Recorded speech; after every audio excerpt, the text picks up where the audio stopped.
In the early 1970s, Otto Meyer Verlag in Ravensburger, Germany, was having great success with a series of games that they called the Casino series. I think it was kind of their answer to the 3M Bookshelf series and sort of targeted that same adult gamer audience. Later on, they decided to repeat that success with a series that they called the Traveler series.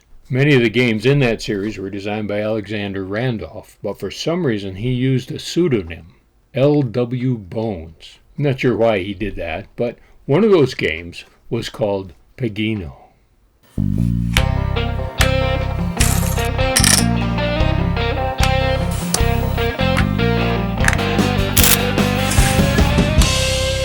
Welcome back, my friend. As I said, the game was called Peggino. Now, when Mr. Randolph first created the game, he just simply called it Pegs. That was not a very marketable name, and so they came up with the name Peggino, and it was published in 1974 in this format. Not terribly attractive, in my humble opinion, but the gameplay itself was considered to be one of the better games in the series. In 1998, the game reappeared in a set of games that were boxed together. It was called Die Drei, which means the three in German. And it reverted at that point back to the original name. They called it Pegs in that set. That was produced by a company called Franjo's Spielverlag. I think I'm pronouncing that correctly. That company is still around. It's still making toys and games over there in Germany. Then in 2024, a game company called NewVenture Games in Grand Rapids, Michigan, relicensed the game and rethemed the game, and at that time they called it Frost and Flame. Yeah, that's us. We rebranded the game, gave it a whole new look and a theme, and if you're watching this in the fall season of 2024, the Kickstarter campaign may still be live, so you can check that out. We'll put the link in the notes here, and invest in this process here to help us produce the game, and as a reward, we'll send you a copy. The hardwood game board is an array of 49 holes, and there are 36 cards in the deck which have holes in them as well. You can kind of see through to the tablecloth here, those holes. This is the blue side of the cards, and there's the red side of the cards, and you can see the holes there, and the circles. The color of the circles is significant. It's a little easier to count those than it is to count the pegs going through the cards. And that's the key to the whole thing. We've got 41 pegs, and those pegs are inserted point side up into the holes on the board. Then the holes on the cards fit over those pegs. Okay. And one more thing to keep in mind when you're playing with the cards is that all the blue faces should be in the same direction and all the red faces should be in the same direction.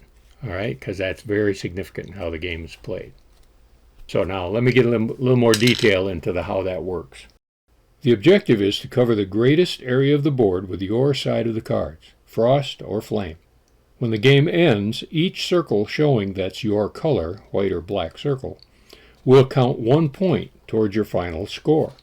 The first player traditionally will play the flame side of the cards, but that's not really significant. The board begins empty, and the first player, whoever that may be, gets things started by placing 7 pegs into the holes on the board. These pegs can be placed into any of the holes. After you play the game a few times, you'll begin to see configurations that may have strategic advantages for you. The second player then has the option to place up to 7 more pegs, or they may choose not to place any pegs at this time.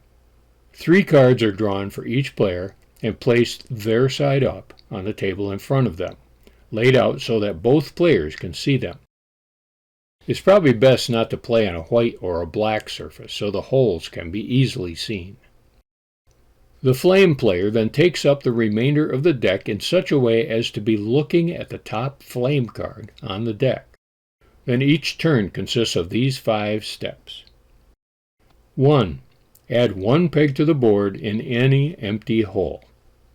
2. Place as many cards on the board as desired, even none, either from your 3 face-up cards on the table or the first card from the deck in your hand. Each hole in the card must be filled with a peg that is already in place. Pegless holes are not allowed. Cards may overlap partially or completely, regardless of color. Cards may not extend beyond the edge of the board. When a card is played from the table onto the board, you must replenish it immediately with the next card from the top of the deck. This exposes a new card in your hand that is available for you to play. This process continues until you cannot or choose not to place any more cards. When you cannot or choose not to place any more cards, you must discard one of the 3 face-up cards from the table. The discarded cards are out of the game. There will now be 2 cards on the table in front of you. This signals that your turn is over. Turn the deck over so the other side is showing and pass it to your opponent. You should try not to look at the card that you just revealed when you flip them over. Just pass it to them. Now they follow the same 5 steps. One final note. At the beginning of your turn, if there are only 2 cards on the table in front of you, place a 3rd card there from the deck, unless of course the deck is run out. The player who draws the last card from the deck or places a peg in the last available hole will finish their turn. Then the game is over. So the game ends when there are no available places to put pegs, or when all the cards have been played. You'll be able to tell when it gets to that point. Whoever draws the last card or plays the last peg continues to play as much as they can until their turn is over, and then that signals the end of the game, even if the opponent has cards they could play. Then on to the scoring. Game over. Now, take a look here how many points we've got. How many white circles are showing? 1, 2, 3, 4, 5, 6, 7, 8, 9, 10, 11, 12, 13, 14, 15, 16, 17, 18, 19, 20, 21, 22, 23, 24. How many black ones are showing? 1, 2, 3, 4, 5, 6, 7, 8, 9, 10, 11, 12, 13, 14, 15, 16, 17, 18. So blue wins. The frost has beat the flame. One thing to pay attention to strategically is to watch for the mirrored cards. This particular card has the hole in one corner and then the 3 down here. If I flip over the mirror image to the red side, to the flame side, it's the same configuration of holes. So I can completely cover that card with my card, or the other way around. There are quite a few pairs, and you'll learn those as you go. You also want to keep track of cards that have been discarded, and then you know that they're not going to come up again. But most important, as you saw here, if you wait and try to set things up so that you get the last turn, that can definitely swing things in your favor right at the end of the game. So watch for that opportunity as well. Now there is a solo version. It only uses one side of the card. It doesn't really matter which side. It's just based on that complete set of hole patterns, plus using all the pegs. So all the cards are shuffled together and they're just drawn one at a time. And you can place cards and you can place pegs in any order you want. You're working out the puzzle as you go so that you can create holes on the board and then fill them with pegs later if you'd like to. In a 2-player game, it's really rare to use all the pegs, but it is possible to use all 41 pegs in the solo puzzle. That's very difficult. A 39-peg solution isn't quite as difficult. That can be achieved, Mr. Randolph said, very easily. So a very different kind of area control strategy game there for you to try.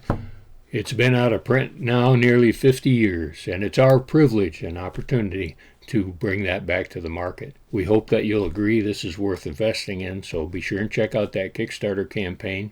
Be sure and check out the rest of the Alexander Randolph collection as well. Now, whether you play a game from this collection or you play something entirely different, take these words to heart. Be sure to play every day.